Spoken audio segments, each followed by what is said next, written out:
행복을 갖는 데는 내적, 외적인 많은 조건이 있습니다. 그러나 그 중에서 제일 중요한 조건이 마음입니다. 마음이 불행하면 환경적인 조건은 아무리 잘 구비해도 의미가 없습니다. 세계의 영웅 나폴레옹은 세계를 정복을 하고 그 꿈을 꾸며 영토를 확장했고 사람들이 부러워할 것은 모두 다 소유했던 사람입니다. 지배와 소유의 정상에서 인생의 성취감도 누렸습니다. 그러나 죽을 때 그가 남긴 말은 내가 진정 행복했던 때는 단 6일밖에 없었다, 그렇게 말했습니다. 온 유럽을 석권하고 프랑스의 왕자를 점령하고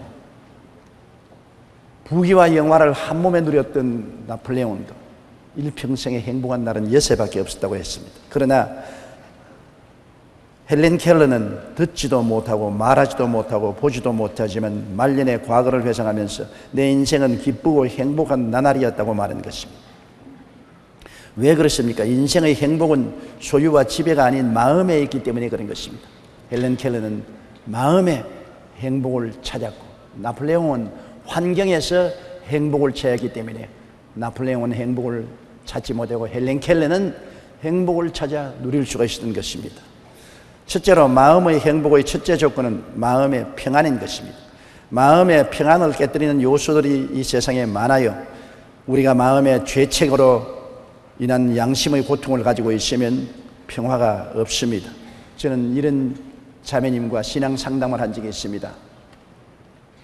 어머님이 청춘 과부가 되어서 딸 하나를 의지하고 열심으로 일해서 교육을 시켜 대학까지 졸업 마쳤습니다. 그리고 좋은 사위감을 만나서 행복한 가정을 이루어 주었습니다.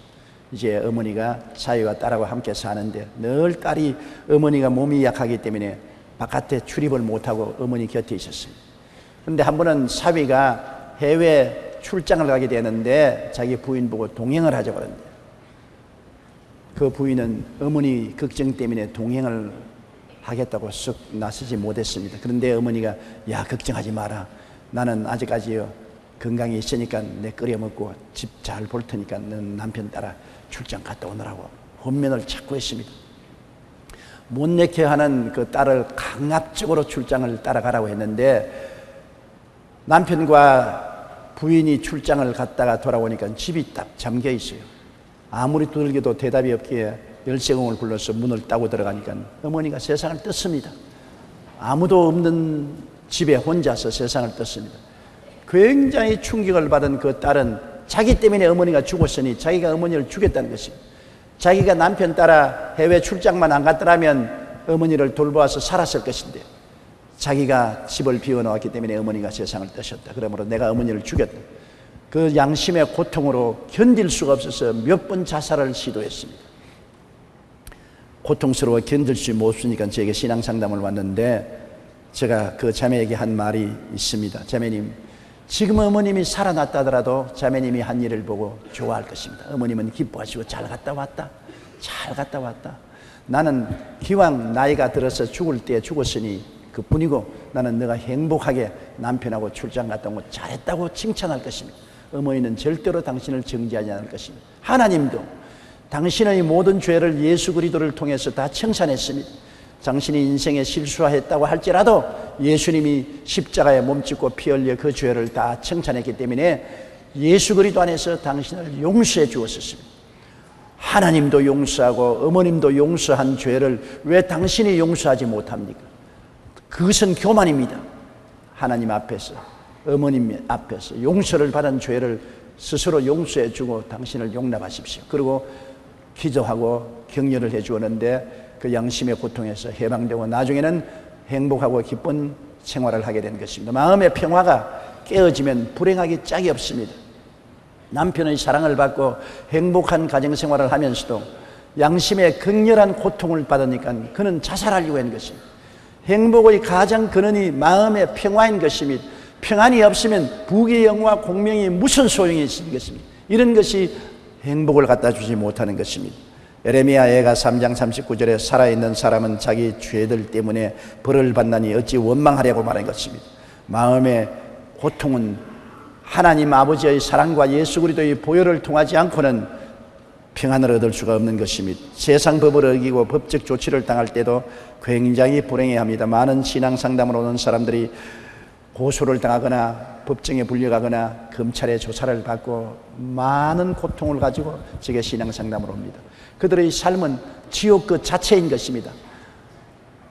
어떠한 것도 그들을 위로해 줄 수 없는 마음의 고통, 괴로움 속에 있는 것입니다. 이러한 사람이 세상의 부귀영화 공명을 가지고 행복할 수 있습니까? 오직 위로받을 수 있는 것은 하나님밖에 없습니다. 제가 늘 말하는 것은 하나님께 일을 맡기십시오. 잘했든 못했든 하나님이 자비와 긍휼을 구하고 하나님께 일을 맡겨야 되는 것입니다. 하나님은 모든 것을 합동하여 선을 이루게 하시는 하나님이기 때문에 우리는 모르지만은 하나님 손에 맡기면 하나님이 끝장에 가서 유익하게 만들어 주실 것입니다. 그러므로 하나님께 맡기자고 말하는 것입니다. 악을 선으로 바꿀 수 있는 분은 하나님밖에 계시지 않습니다. 그러므로 세상 법을 어기고 법적 조치를 당해 크게 불안한 사람도 하나님께 의지하고 하나님께 내어 맡기면 그 불행조차도 끝장에 가시는 합동하여 유익을 이루시게 하시는 것이 하나님의 섭리인 것입니다. 하나님 의지하지 않고 결코 마음의 평안을 얻을 수가 없는 것입니다. 사람들은 대인관계 속에 갈등을 가지고 불행한 사람 많습니다.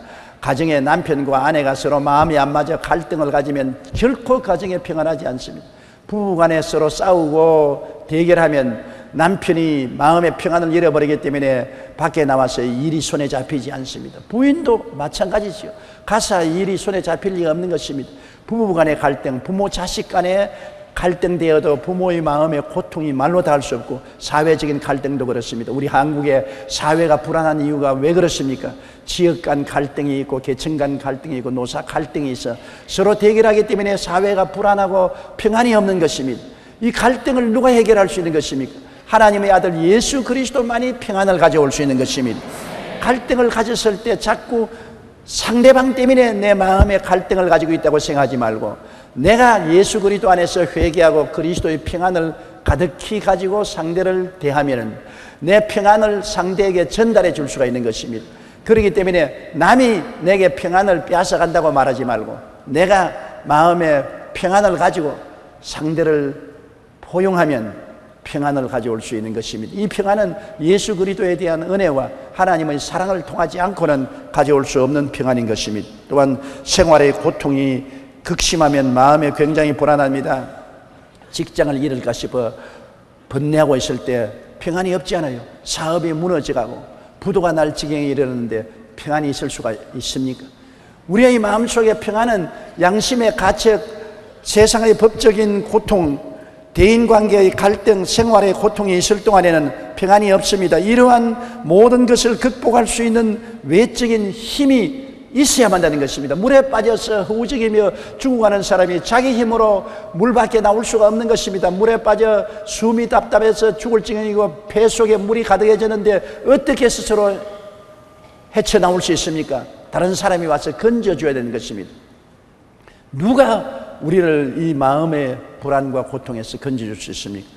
이것은 하나님의 아들 예수 그리스도가 와서 고쳐줄 수가 있는 것입니다. 예수 그리스도와 하나님 아버지의 사랑이 와서 우리를 건져줄 수 있습니다. 예수 믿는 사람과 안 믿는 사람이 다른 점이 여기 있는 것입니다. 우리는 고통에 빠졌을 때 우리를 건져줄 자가 있다는 것입니다. 그리스도 예수와 아버지 하나님이 우리를 건져주신다는 믿음이 있기 때문에 마음의 평안을 얻고 기도하고 하나님께 짐을 맡길 수가 있는 것입니다. 성경에는 수고하고 무거운 짐진 자들은 다 내게로 오라, 내가 너희를 쉬게 하리라고 말씀하고 있는 것입니다.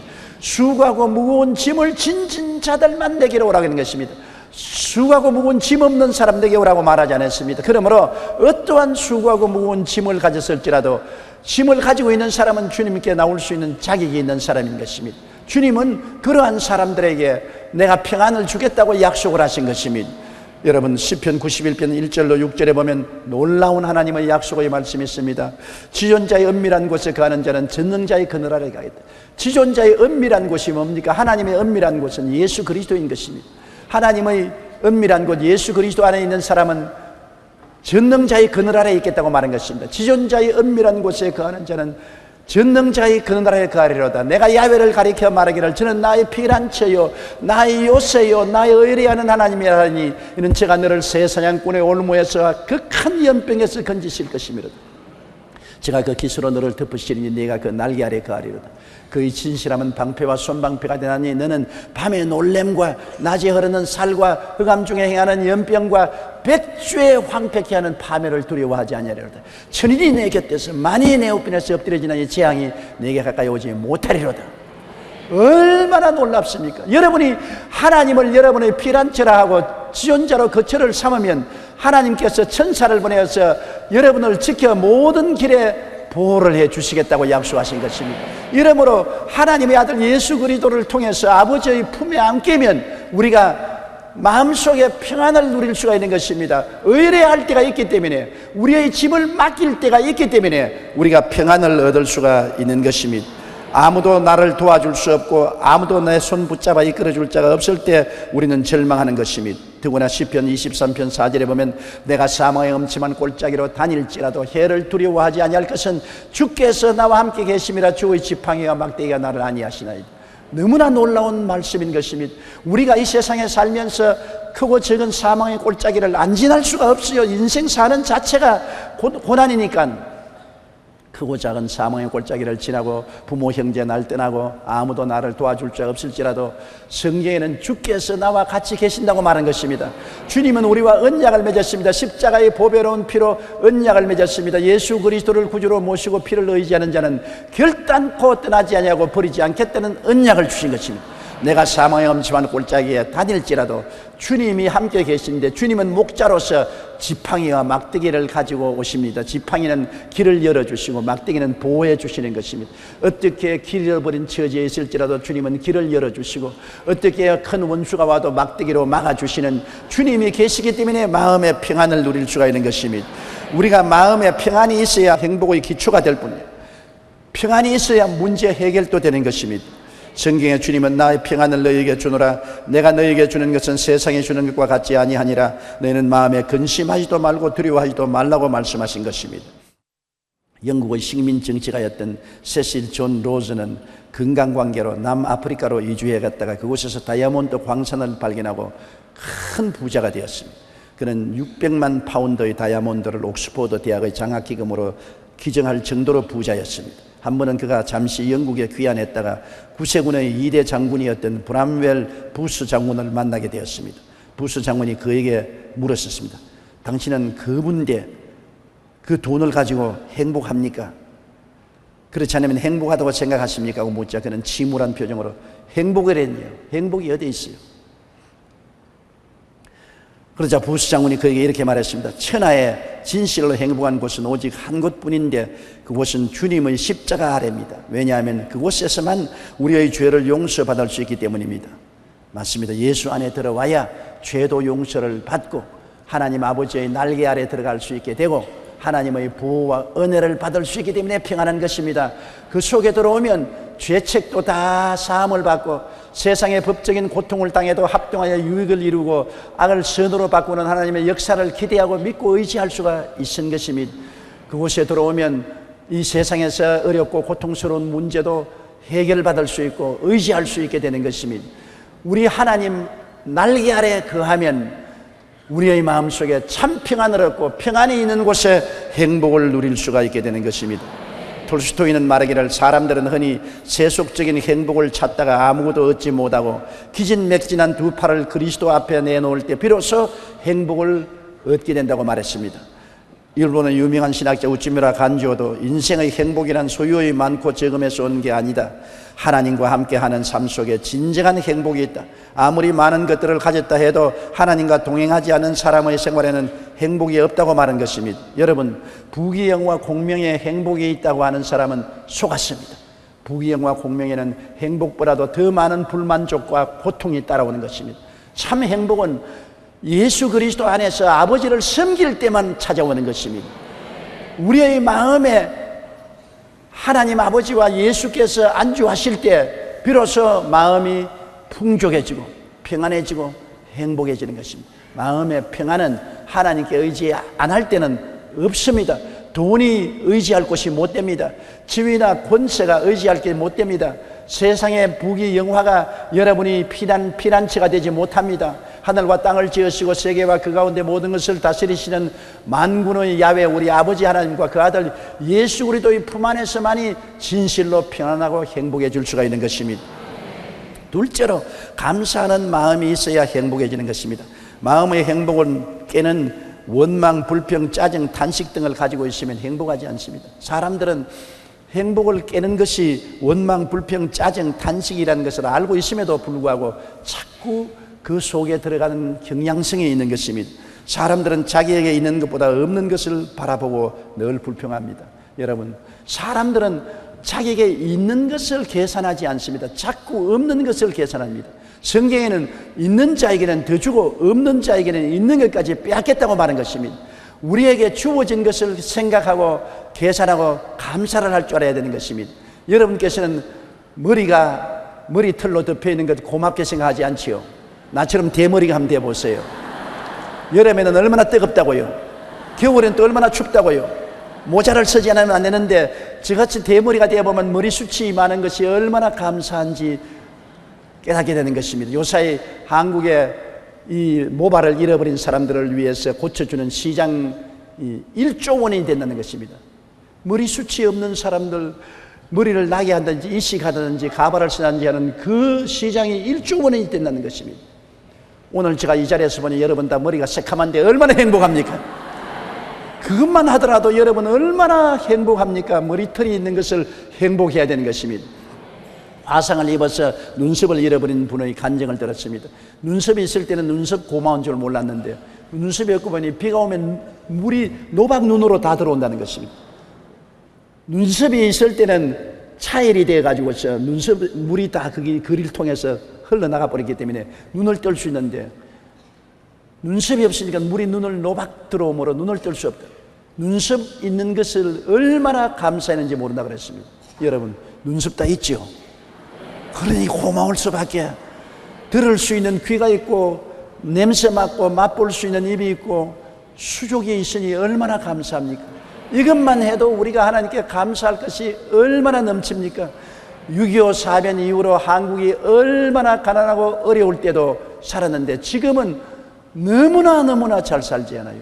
그러므로 의식주 문제가 해결되고 행복하게 사는 것을 생각하고 감사할 줄 알아야 되는 것입니다. 내게 있는 것을 헤아려보고 감사해야지 자꾸 없는 것을 계산하면 안 돼요. 시편 32편 5절에 내 영혼아 내가 어찌하여 낙심하며 어찌하여 내 속에서 불안해하는가. 너는 하나님께 소망을 두라. 하나님께 소망을 두고 내게 하나님이 주신 모든 것을 헤아려보고 감사해야 되는 것입니다. 자기보다 나은 타인과 자기 삶을 비교하면 안 됩니다.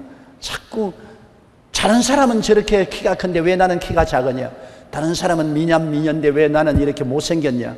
다른 사람은 몸이 날씬한데 나는 왜 이 뚱보냐? 다른 사람들은 잘 사는데 왜 못 사느냐? 자꾸 비교하면 안 됩니다. 우리 옛날 한국 속담에도 뱁새가 황새 따라가려 하다가 가랭이가 찢어진단 말이 있습니다. 자기 운명을 받아들일 줄 알아야 되는 거죠. 내 주신 운명, 내 팔자를 다른 사람 팔자하고 자꾸 비교하면 안 되는 것입니다. 다른 사람은 다른 사람 팔자로 살고 내 팔자는 내 팔자로 사는 겁니다.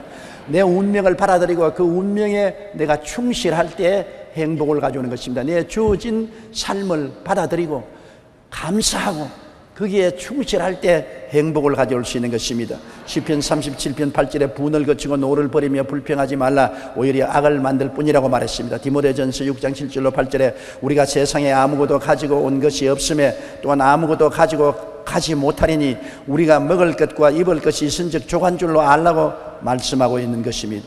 미국의 유명한 상담가 에비 박사에게 15살 나는 소녀가 편지를 썼습니다. 나는 불행합니다. 나는 독방도 없고 부모의 간섭은 심하고 나를 믿어주지 않습니다. 나를 청해주는 남자친구도 없고 좋은 옷도 없습니다. 나의 장래는 암담합니다라고 편지를 썼습니다. 그런데 이 편지를 신문에 읽은 다른 13세 소녀가 이런 글로 답글을 썼습니다. 나는 걷지 못하는 불구의 소녀입니다. 사람이 보고 말하고 걷는 것이 얼마나 큰 행복입니까? 그러나 나는 비록 걷지 못하고 살지만은 볼 수 있고 들을 수 있고 말할 수 있는 행복이 있습니다. 나는 못 걷는다는 것 보고 불평하지 않고 볼 수 있는 눈과 들을 수 있는 귀가 말할 수 있는 입과 팔이 있는 것을 감사합니다. 그러므로 있는 것을 생각하고 없는 것으로 불평하지 마십시오. 그런 답글을 신문에 냈습니다. 맞았습니다. 자기에게 주어진 삶을 자기의 운명으로 받아들이고 수용하고 그곳에서 최선을 다하면 하나님이 점점 축복을 해 주시는 것입니다. 감사를 하면 할수록 하나님이 점점 그곳에서 더 나은 삶으로 이끌어 주시는데 원망, 불평, 탄식, 짜증을 하면은 점점 더 하락하고 마는 것입니다. 점점 더 나빠지고 마는 것입니다. 행복은 감사에 있습니다. 다른 사람과 비교하지 않고 자신이 받은 복을 헤아리는 사람만이 감사의 마음을 가질 수 있습니다. 불란서의 철학자이며 평론가인 알랭은 말하기를 남보다 나은 점에 대해서 행복을 구한다면 영원히 행복하지 못할 것이다. 왜냐하면 누구든지 남보다 한두 가지 나은 점이 있어도 전부가 뛰어날 수는 없기 때문이다. 행복이란 남과 비교해서 얻는 것이 아니라 스스로 만족하는 데서 얻는 것이라고 말한 것입니다. 그러므로 내게 있는 것으로 만족하고 그곳에서 최선을 다하며 감사할 때 행복을 얻을 수가 있는 것입니다. 감사하는 마음을 갖기 위해서는 항상 받은 복을 헤아려 보십시오. 아침에 일찍 일어나서도 마음에 불평하는 마음이 생기거든 그것을 물리치고 받은 복을 헤아려 보십시오. 비 맞지 않고 잠잘 수 있는 집이 있다는 것을 행복하게 생각하고 외로운 사람도 많은데 가족이 한 집에서 살고 있다는 것을 생각하고 감사해 보십시오. 감사할 조건이 많이 있는 것입니다. 심신의 건강, 가정, 직장, 현실적인 삶에서 감사할 것이 얼마나 많아요. 시편 103편 2절에 내 영혼아 야훼를 송축하며 그 모든 은택을 잊지 말라고 했습니다. 하나님이 주신 은택을 잊으면 안 돼요. 기억하고 손꼽아 감사를 하면 주님께서 점점 더 감사할 것을 많이 주시는 것입니다. 그러나 주신 것도 불평하고 원망하면 하나님께서 있는 것도 다 빼앗아가시는 것입니다. 에베소 5장 20절에 범사에 우리 주 예수 그리스도의 이름으로 항상 아버지께 감사하라고 말한 것입니다. 그리고 다른 사람을 복되게 하려고 노력하면 더 행복해지는 것입니다. 자꾸 모든 것을 자기 중심으로 생각하고 왜 나를 안 섬겨주느냐, 왜 나를 안 도와주냐 하면 불행하게 되죠. 한 가정에도 남편이 자기 중심으로 아내를 보고 자기를 섬겨라, 자식들 보고 자기 명령만 순종하라면 폭군이 되고 불행하게 되고 마는 것입니다. 어떻게 하면 아내를 더 기쁘게 만들어줄까, 행복하게 만들어줄까, 어떻게 하면 자식들에게 더 도움이 주고 더 행복하게 만들어줄까. 자기를 생각하지 말고 남의 행복을 생각하고 남을 기쁘게 만들려고 애를 쓸 때 그것이 나에게 행복으로 돌아오는 것입니다. 아내 여러분, 남편을 어떻게 하면 기쁘게 해줄까, 행복하게 해줄까, 더 희망차게 만들어줄까, 이렇게 노력할 때 여러분에게 큰 기쁨과 행복이 다가오는 것입니다.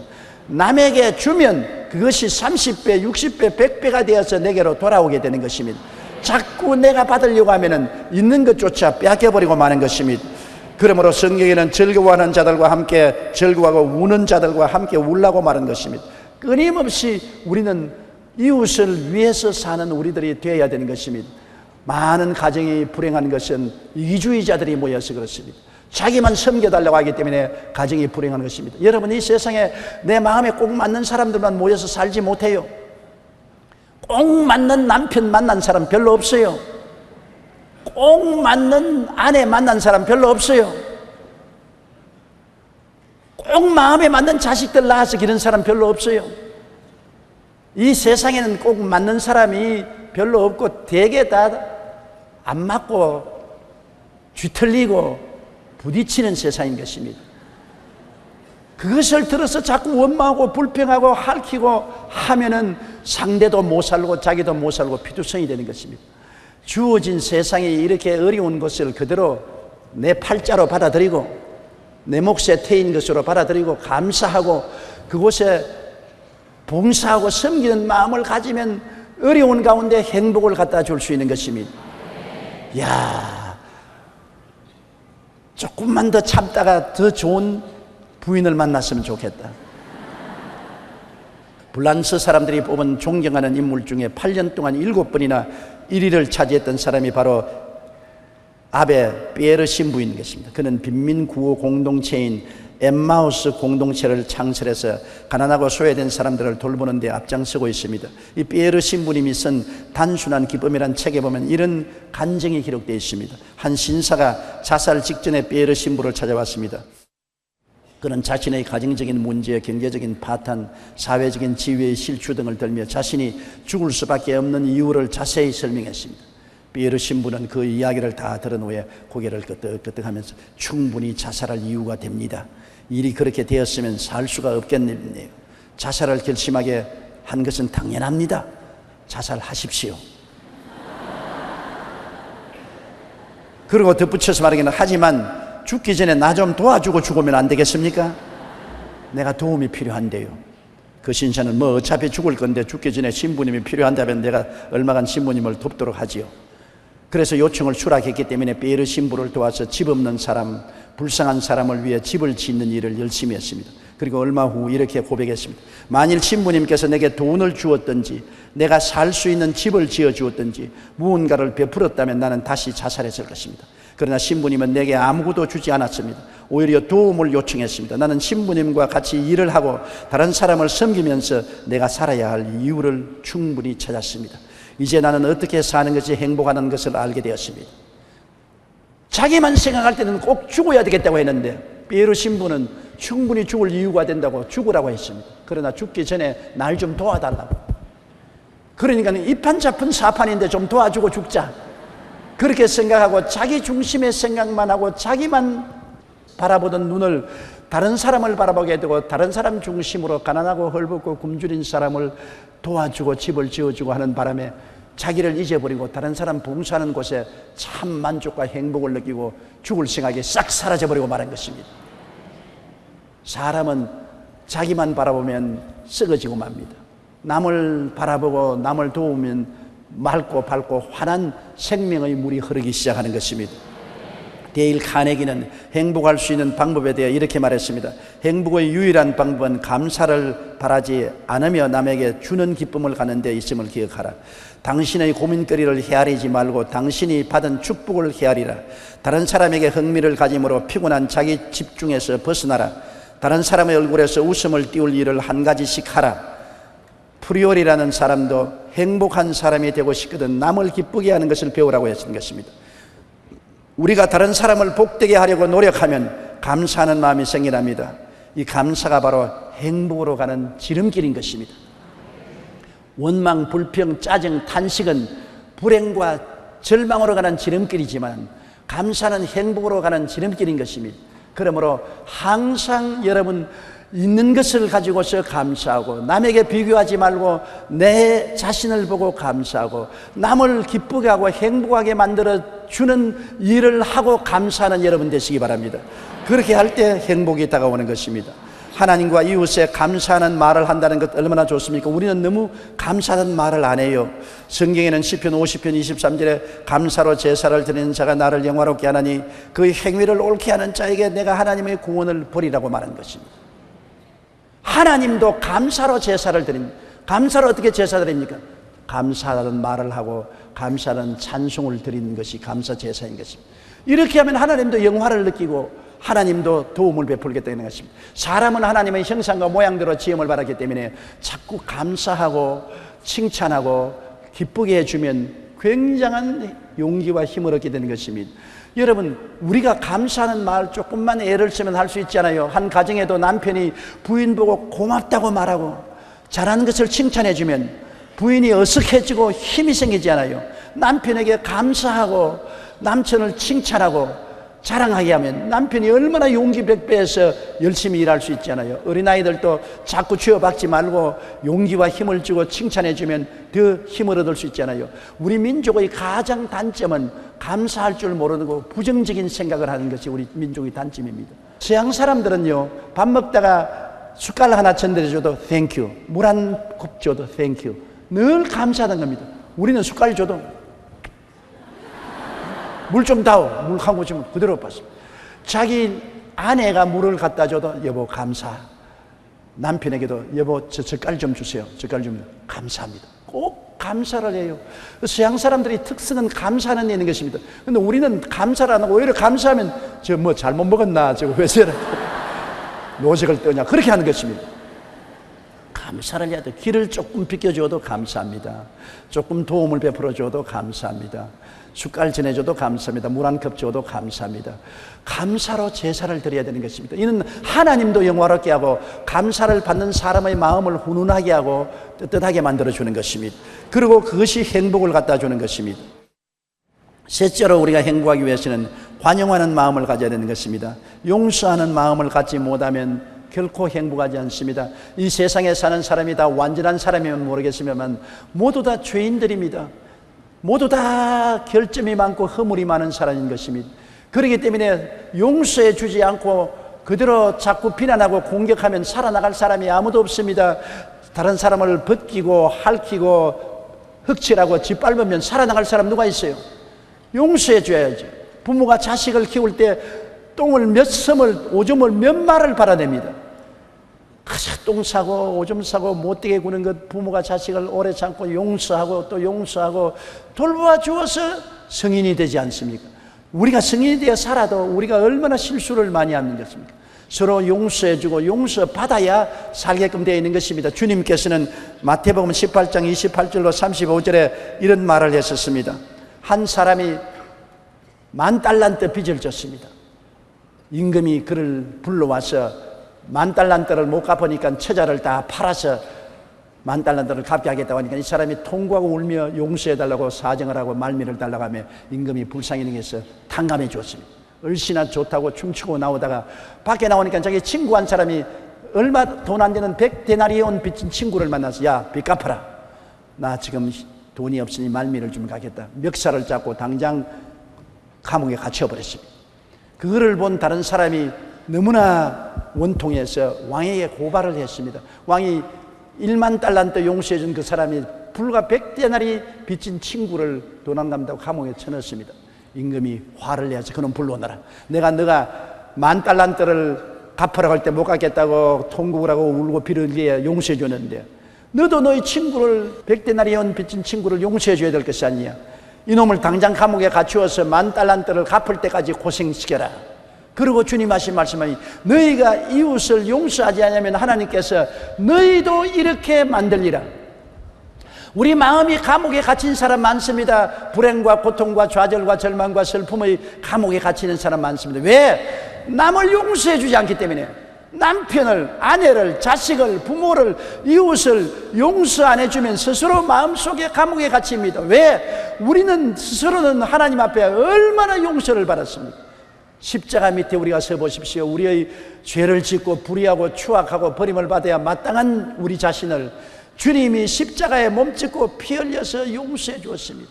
과거를 묻지 않고 다 칭찬하고 용서해 주고 의롭다고 만들어 주었습니다. 그러므로 예수님 앞에 설 때 우리는 용서의 빚을 진 사람인 것입니다. 내가 주님께 용서받은 만큼 남을 용서해 주어야 되는 것입니다. 용서해 주지 아니하면 우리는 감옥에 갇히는 것입니다. 고통과 절망의 감옥에 갇힌 것입니다. 오늘 많은 사람이 불행한 이유는 이웃을 관용하고 용서하는 마음이 없기 때문에 감옥에 갇힌 것입니다. 성경에는 악을 악으로 갚지 말라고 말한 것입니다.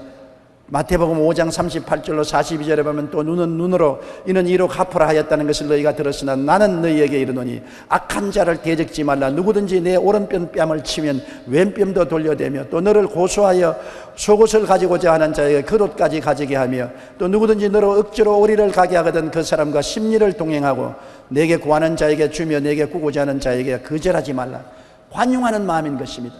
여러분, 오른편 뺨을 치는데 왼뺨을 돌려달라면 얼마나 관용하는 마음이 있어야 되지 않습니까? 송사하여 속옷을 가지고 있는 사람에게 겉옷까지 주고 송사 끝마치는 것 관용하는 마음입니다. 억지로 오리 가지면 심리까지 따라가는 것 관용하는 마음입니다. 오늘날 관용하는 마음을 가지면 많은 마찰을 갈등을 피할 수가 있고 우리 마음속에 평안과 행복을 가질 수가 있는 것입니다. 미국의 토마스 제퍼슨 대통령의 서재에는 이런 글이 적혀 있었습니다. 화가 나거든 하나, 둘, 셋, 넷, 다섯, 여섯, 일곱, 여덟, 아홉, 열까지 세고 난 다음에 화를 내어라.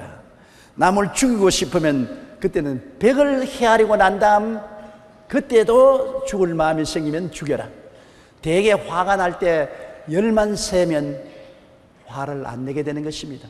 남 죽이고 싶은 마음도 100을 세면 안 죽이고 싶은 마음이 생기는 것입니다. 사람은 감정의 동물이기 때문에 이 감정을 깔아앉혀야 되는 것입니다. 관용하는 마음을 가지면 감정을 깔아앉히기 때문에 많은 갈등을, 분쟁을 피할 수가 있는 것입니다. 가정이 왜 깨집니까?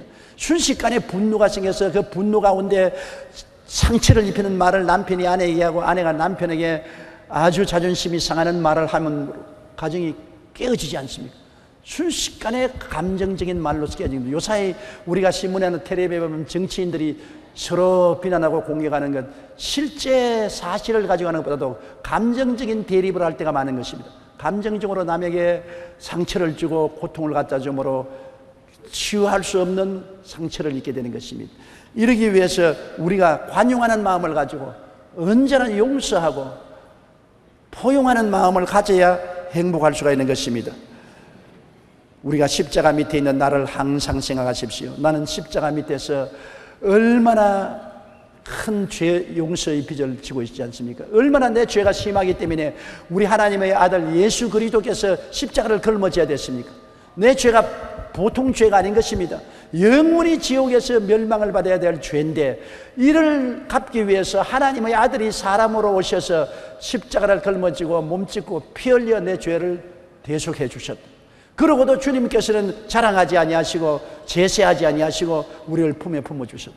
주님의 용서의 사랑이 얼마나 감격적입니까? 이런 용서의 사랑을 받았으면 우리는 이웃을 용서하고 사랑해야 될 빚을 지고 있는 것입니다. 이러므로 항상 용서하고 관용한 마음을 가진 사람만이 자기 마음속에 행복을 누릴 수가 있는 것입니다. 에베소 4장 32절에 서로 친절하게 하며 불쌍히 여기며 서로 용서하기를 하나님이 그리스도 안에서 너희를 용서하심과 같이 하라.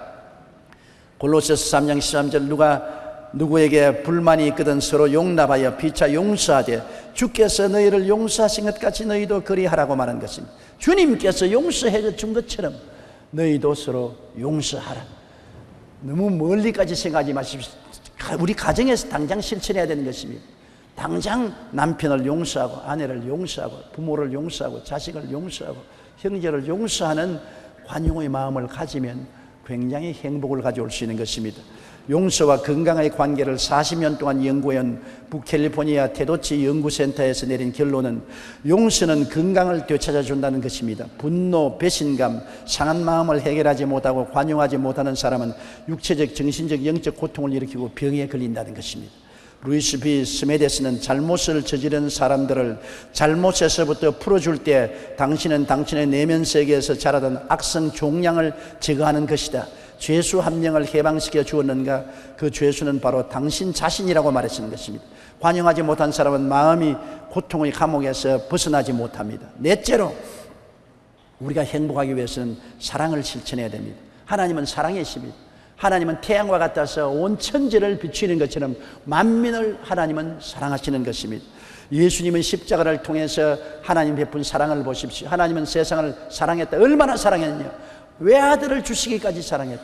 예수님이 우리를 사랑했다. 얼마나 사랑했냐? 몸짓고 피 흘리기까지 사랑했다. 하나님의 사랑은 말로만 한 사랑이 아니라 증명된 사랑인 것입니다.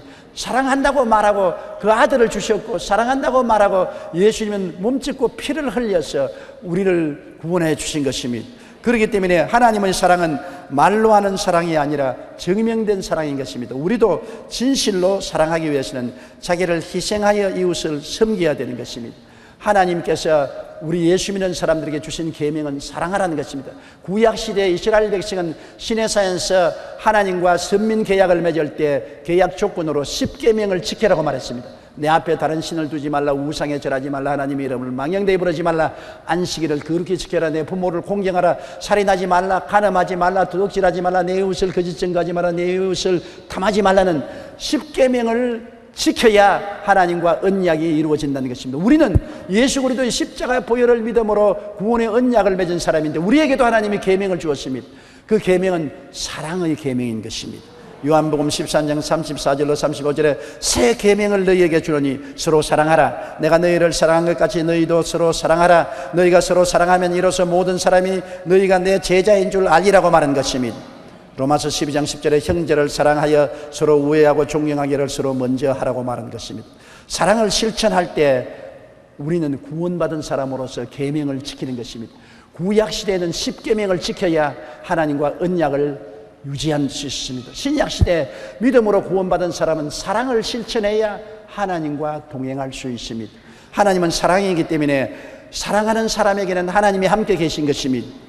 그리고 시편 16편 11절에 주의 앞에는 충만한 기쁨이 있고 주의 오른쪽에는 영원한 즐거움이 있다고, 주님이 같이 계시면 충만한 기쁨과 즐거움이 있어서 행복해질 수 있는 것입니다. 사랑할 때 행복합니다. 사랑받을 때 행복한 것이 아니라 내가 사랑할 때 행복한 것입니다. 사람들은 사랑을 달라고 하는 것입니다. 여러분, 사랑받으면 행복하지만 얼마 있으면 그 행복은 시들어버리고 마는 것입니다. 사랑을 하면 할수록 행복은 더 살아 넘치는 것입니다. 아내를 사랑하는 남편이 행복합니다. 남편을 사랑하는 아내가 행복합니다. 부모가 자식을 사랑할 때 행복하고 자식이 부모를 사랑할 때 행복하고, 우리가 이웃을 사랑해서 헌신적으로 그들을 도와줄 때 행복이 우리에게 다가오는 것입니다. 요한복음 14장 23절에 사람이 나를 사랑하면 내 말을 지키리니 내 아버지께서 그를 사랑하실 것이요 우리가 그에게 가서 거처를 그와 함께 하리라고 하셨습니다. 사랑하면 하나님이 거처를 같이 하겠다고 말한 것입니다. 알버트 슈바이처가 운영하는 아프리카의 랑바렌의 병원에서 구전 일을 도맡아 하는 미모의 간호사가 있었습니다. 그녀의 이름은 마리아 프레밍거입니다. 그녀는 헝가리 귀족의 딸로 한때 재색을 겸비한 최고의 미인으로 많은 사람의 흠모의 대상이 되었습니다. 사람들이 그를 흠모하고 수많은 남자들이 그를 따라다녔었습니다. 그는 악기 연주에 능해서 비엔나에서 가장 유명한 연극 배우로 명성을 떨쳤습니다. 그러나 그녀는 결혼에 2번이나 실패하고 현실 삶에 좌절했습니다. 그러던 어느 날 우연히 슈바이처 찬송가 연주를 듣고 지금까지 내 인생은 허상뿐이었다, 남을 위한 삶에 진정한 가치가 있다라고 하면서 아프리카로 건너가 20년 동안 슈바이처가 운영하는 병원에서 흑인 병자들을 위해 사랑을 베풀다가 여생을 맺었습니다. 그렇게 아름다운 미색을 가진 여인이, 귀족의 딸이 명성을 가지고 사람들에게 모두 다 흠모를 받던 그가 모든 것을 버리고 그 미개지구 아프리카에 가서 일생을 간호사로서 일생을 마쳤습니다. 그가 운명하기 전에 남긴 마지막 말은 남을 위한 삶이 이렇게 행복한 것을, 이 말을 남기고 세상을 떴습니다. 그는 세상 사교계에서 그렇게 사람들을 칭찬을 받고 둘러싸였지만 행복하지 않았습니다. 왜? 자기 중심으로 살 때는 행복이 없습니다. 남을 섬기기 위해서, 남에게 행복을 나누어 주기 위해서 살 때 비로소 행복의 샘이 마음속에 터져 넘쳐 흘렀던 것입니다. 여러분, 자신을 희생하여 사랑을 실천할 때 우리는 진정한 행복을 느낄 수가 있습니다. 이것이 하나님과 동행하는 삶인 것입니다. 하나님은 아들을 내주었었습니다. 예수님은 목숨을 내주었었습니다. 아버지와 아들과 같이 하는 사람은 자기를 희생해서 남을 도와줄 때 하나님과 아들이 같이 계심으로 큰 행복을 누릴 수가 있게 되는 것입니다. 사람들은 행복의 조건을 외적인 면에서 찾으려고 합니다. 돈, 지위, 명예, 부귀, 영화, 사치, 자기 과시 등 이런 것들로 행복을 누리려고 합니다. 물론 그것이 행복에 기여하지 않은 것은 아닙니다. 그런 것도 행복의 보탬이 됩니다. 그러나 진정한 행복의 집은 내적 조건인 마음의 평화, 감사하는 마음, 이웃을 보듬어 안는 관용과 용서, 이웃을 섬기는 희생적인 사랑이 없이는 모래 위에 지은 집이 되어 곧 허물어지고 마는 것입니다. 내적 행복이 있어야 외적인 행복의 조건이 가치가 있게 되는 것입니다. 하나님은 여러분이 모두 다 행복하기를 원하시는 것입니다. 그 행복을 찾아서 산을 넘어가면 또 저 건너편 산에 행복이 있다고 합니다. 아무리 외적인 환경을 쫓아서 부귀, 영화, 공명 이런 것을 통해서 행복을 얻으려고 다름질을 해보면 행복은 찾을 수가 없는 것입니다. 그러나 행복은 내 마음속에 있는 것입니다. 예수 그리스도를 믿고 하나님을 섬기면서 마음의 평안을 가지고 내 주어진 삶을 감사하게 받아들이고 감사 뜻을 찾고 감사와 찬양을 드리며 내 이웃을 진실로 관용하고 용서해 주며 남을 위해서 희생 봉사하는 사랑을 실천하면 행복이 마음속에 찾아오게 되는 것입니다. 이러한 사람은 초가상칸에 나물을 먹고 살아도 행복해질 수 있는 것입니다. 우리는 행복을 멀리서 찾지 마십시다. 행복은 여러분 마음속에 있는 것입니다. 내 마음을 다스리면 행복을 가질 수가 있는 것입니다. 내 마음을 다스리지 않고 바깥의 행복을 찾는 사람은 영원히 행복을 놓쳐버리고 말 것입니다. 우리 다 같이 고개 숙여 기도드리겠습니다. 사랑이 많으신 우리 하나님 아버지, 우리들에게 행복을 주신 것을 감사합니다. 우리 주 예수 그리스도를 보내주셔서 우리를 죄악에서 대속해 주심으로 그리스도 안에서 용서와 의와 영광을 얻음으로 평화를 누리고 행복을 가질 수 있으니 감사합니다. 예수 그리스도와 하나님이 우리와 같이 계심으로 하나님이 주신 은혜를 생각하고 모든 것을 감사하는 마음을 가짐으로 행복하게 됨을 감사합니다. 있는 것을 감사하고 없는 것을 헤아리지 말게 하여 주시옵소서. 우리가 죄가 많고 부족한 인간인즉 용서받고 의롭게 된 우리들은 이웃을 보듬어 안고 환영하고 용서해주는 마음을 갖고 살게 도와주시옵소서. 항상 용서하게 도와주시옵소서. 우리 아버지, 나를 섬기라고 하지 말고 이웃을 희생적으로 섬기는 사랑을 가지고 살게 도와주시옵소서. 있는 것을 가지고 나누며 사랑할 때 내가 행복해진다는 것을 알게 도와주시옵소서. 예수님 이름으로 기도드리옵나이다. 아멘.